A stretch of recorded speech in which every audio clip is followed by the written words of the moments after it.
The abundant rice fields of Vietnam extend endlessly from north to south and along the plains of the Mekong and Red River deltas. Here, sampans loaded with rice stalks are carried to China and then shipped to the rest of the world. Yet, Vietnam's agricultural successes have not been easy to come by. As recently as the late 1980s, the country had been unable to produce enough food for itself, despite the efforts of 80% of the population working as peasant farmers.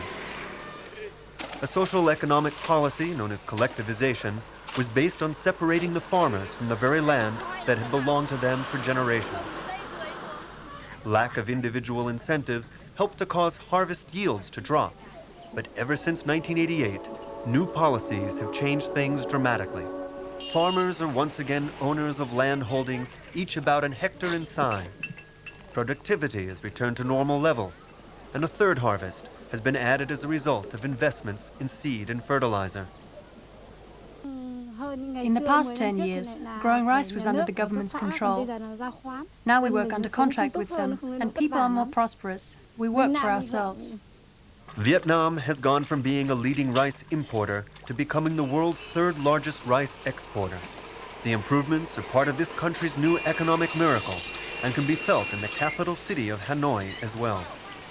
However, some authorities warn there is still cause for concern.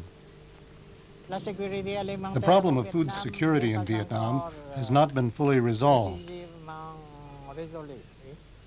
Because while the urban economy has grown at 8% a year, the rural economy has only managed 2%.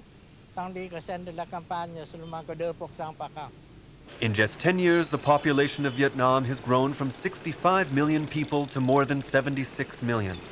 Rapid urban growth is creating greater pressure on agricultural supplies, and the gap between urban consumerism and unchanging rural traditions is widening. In effect, the positive impact of decollectivization is beginning to wear off. Vietnam needs to find other ways of remaining self-sufficient. With the help of FAO and countries such as France, farmers are being encouraged to diversify their crops. They are learning to grow maize to feed their livestock of cows, buffalo, and pigs, and they are growing sugarcane and fruit trees. Nguyen is one such farmer who is very pleased with the results. Other crops bring more benefits when compared to rice growing. With fruit tree crops, one can get 1 million dong per year in a hectare.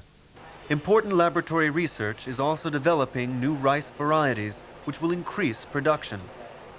By creating rice hybrids, some rice plants have 3 times more grains than the normal head.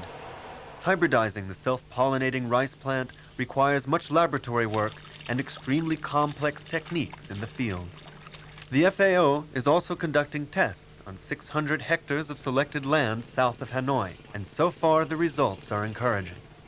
The farmers are highly receptive and motivated. Very often it is they who make suggestions for improvement once they get to know us. They are to some extent agriculture scientists themselves. Meeting the nutritional needs of 2 million new mouths to feed every year is one of the great challenges for this rapidly growing country. Together with new technological research and farm diversification, Vietnam can remain self-sufficient well into the next century.